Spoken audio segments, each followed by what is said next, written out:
Hey, everybody. Hope you guys are having a great week. My name is Courtney McIntyre.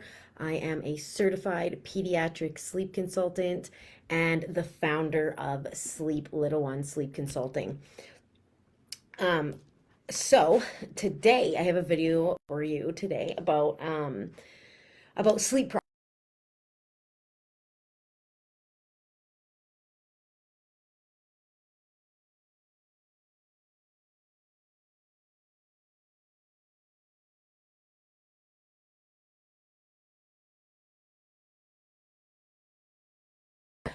So sleep props are something that we can use to assist our little one to improve their quality of sleep and actually it can comfort and soothe them, and it can also in some cases reduce the risk of SIDS.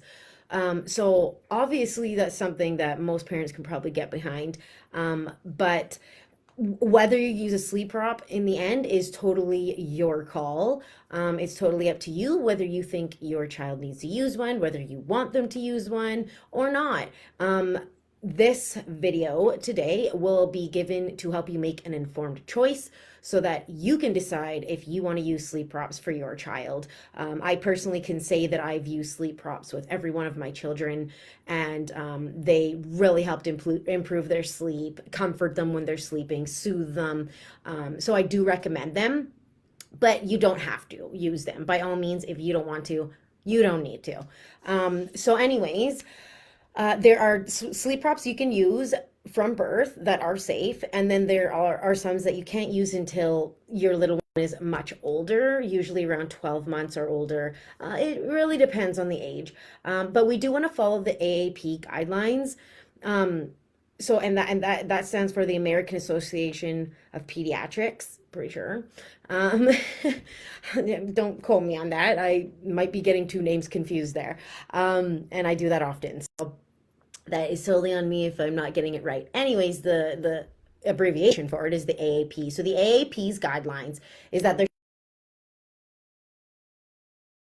blankets, toys, quilts, comforters, sheepskins, anything like that in your little one's crib, because it can obstruct their airway, it can block off their nose or their mouth, and they won't be able to breathe. And this can pose a suffocation, entrapment, or SIDS risk, or all of them. So there shouldn't be anything until in your little one's crib until they're 12 months old or older. That includes blankets, that includes pillows, that includes toys, all the things I just listed. You can't have those. It also includes bumpers. People think bumpers are safe. They're actually not. Bumpers can actually cause entrapment and they can cause suffocation. They are a SIDS risk. So not even bumpers. There should be nothing in your little one's crib. I'm talking a fitted sheet, a mattress, a fitted sheet over the mattress. That's it. That's all your little one.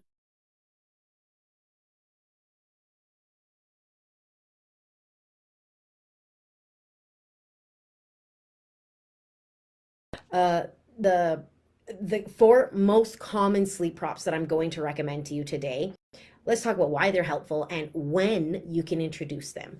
So we'll start at the beginning for newborn age. And we want to start with a soother or a pacifier, some people call it. I personally call it a soother, so that's what I'm going to refer it as. But a soother is a really good way to improve your little one's sleep quality because this can satisfy their sucking need. Newborns, especially, even older babies though too, they need that sucking to comfort themselves and to soothe themselves, and it can be really helpful to them to have that sucking when they're sleeping. It can be very calming and soothing to them. You can even see newborns in the womb, not newborns but babies in the womb, that are sucking on their fingers or their thumbs, I should say, because it's soothing to them. So it is very soothing, and it's a really good way to improve your little one's sleep. I will say I used it with did I use it with yeah, I used it with all my kids, and it did improve all of their sleep, especially for that sucking need that they have. But I will say, if you are breastfeeding, do not introduce a soother until your little one is established on breastfeeding. I would say until they've been breastfeeding for a couple weeks and it's going well. If you're breastfeeding and it's kind of like a struggle and she your little one isn't latching on properly and you're still working on that latch, do not introduce a soother. I really don't recommend it because it can cause what we call nipple confusion, where your little one will get so used to the easy way to suck on something extremely hard like a soother or a bottle, and then they have extreme trouble trying to latch onto a very, very soft, very different feeling nipple of a human woman, of a woman's breast. So I don't recommend it. I did have my own personal experience with this with my firstborn. Unfortunately, my her father gave her a soother before I had even actually breastfed her yet. And so the first nipple she ever got was a soother. And it definitely affected our breastfeeding journey. I didn't breastfeed for that long with her because it was really, really hard to get her to latch. She struggled with it almost the whole time, and I actually had to use a nipple shield because it was a bit harder than my nipple, and it was easier for her to latch onto that. So I definitely don't recommend the soother until breastfeeding has been established. If you're using a bottle, the soother isn't going to make any difference. So if you're using a bottle, you can introduce the soother whenever you'd like. So it won't cause any kind of nipple confusion. But that is just my opinion on it. I wouldn't recommend using a soother until the breastfeeding has been established.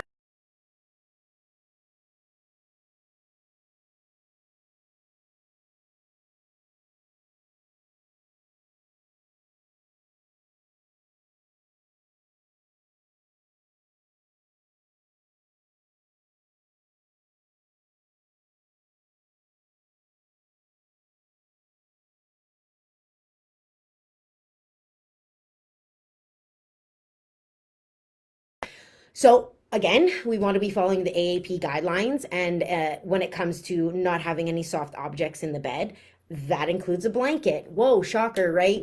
Why can't I use a blanket in my baby's bed? Like they're going to be freezing cold. That is what I thought in my head when they were like, "No, you shouldn't be using a blanket." And I was thinking in my head, why do they even sell blankets with cribs then? Like the crib set. Why did crib sets exist?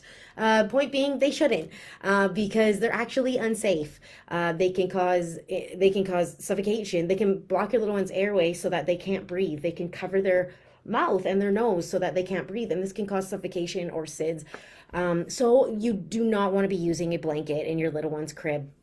When your little one is newborn up until they can roll on their own, so rolling from back to stomach or stomach to back, once they can roll, um, so you want to use the swaddle during that period. But once they can roll, usually it's around 4 months, but it's different for every baby. So you have to go with whenever they roll. That could be at 2 months old. Who knows? And I'm talking about like they're doing it consistently every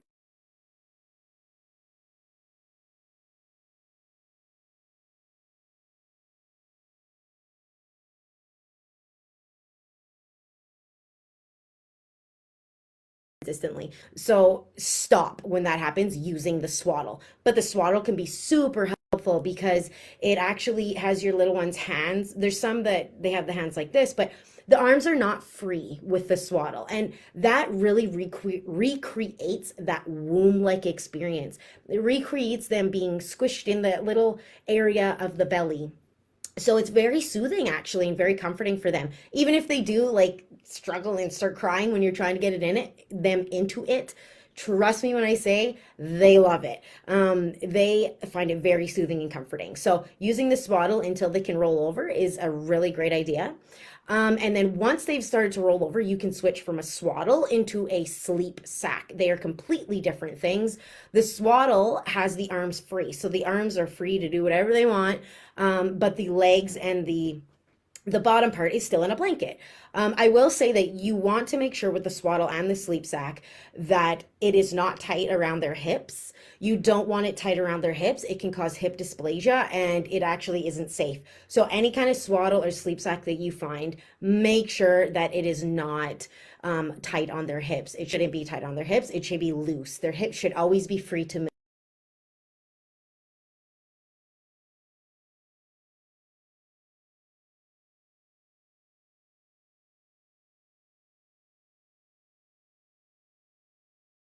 Until the age of 3 years old, your little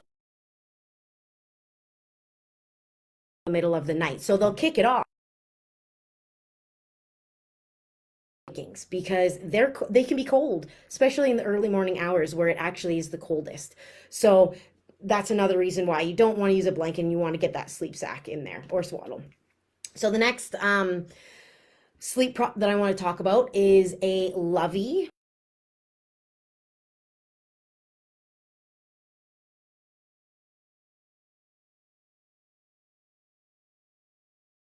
Stuffed animal to them to help comfort them.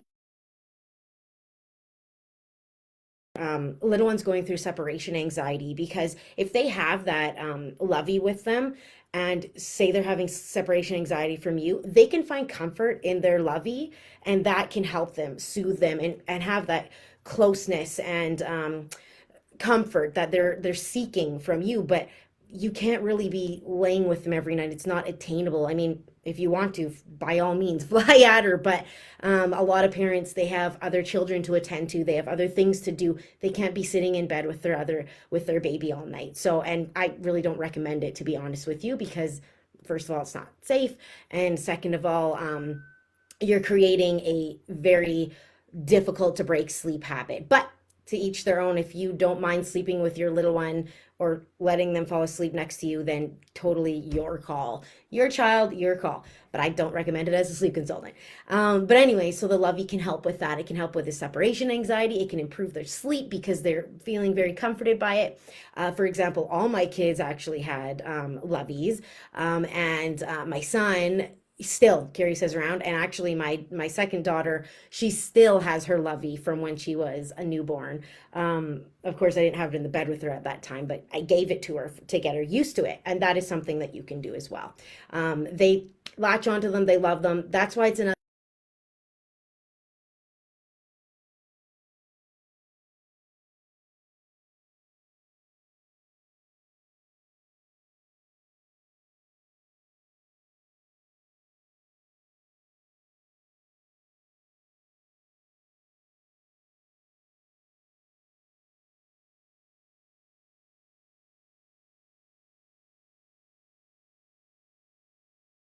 Even older, for some children, it's really preferable by them what they want to do. Um, and it's something that we humans use to help keep us comfortable and improve our sleep quality, keep our neck aligned and comfortable. And we use it for that. But little ones, they don't really use it, and they don't really need it until the age of 3 or older. So it's totally up to your child and you when you want to introduce it after the age of 3. You can start at 3, 4, 5, whatever you want to do. But when you do get one, you want to make sure that it's a thin one, because you don't want it to mess up their, not using something to all of a sudden they have something. You want to make sure that it's thin. And I do recommend getting a organic one, because there's actually a lot of harmful chemicals in ones that aren't organic, and you don't really want that touching your little one's skin and being absorbed into their body. So that I do recommend for sure. So yeah, that's all that I have for you guys today. Obviously, they can improve their sleep quality, and it can also reduce the risk of SIDS. I will mention, I guess I forgot to mention this, the soother is the one that can reduce the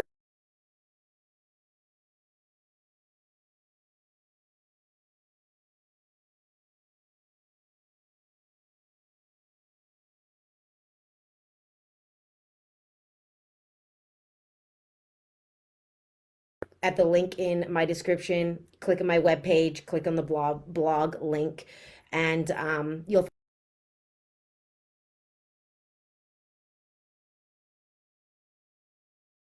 your call to your child, and you have to decide what you think is best for them because you know them best.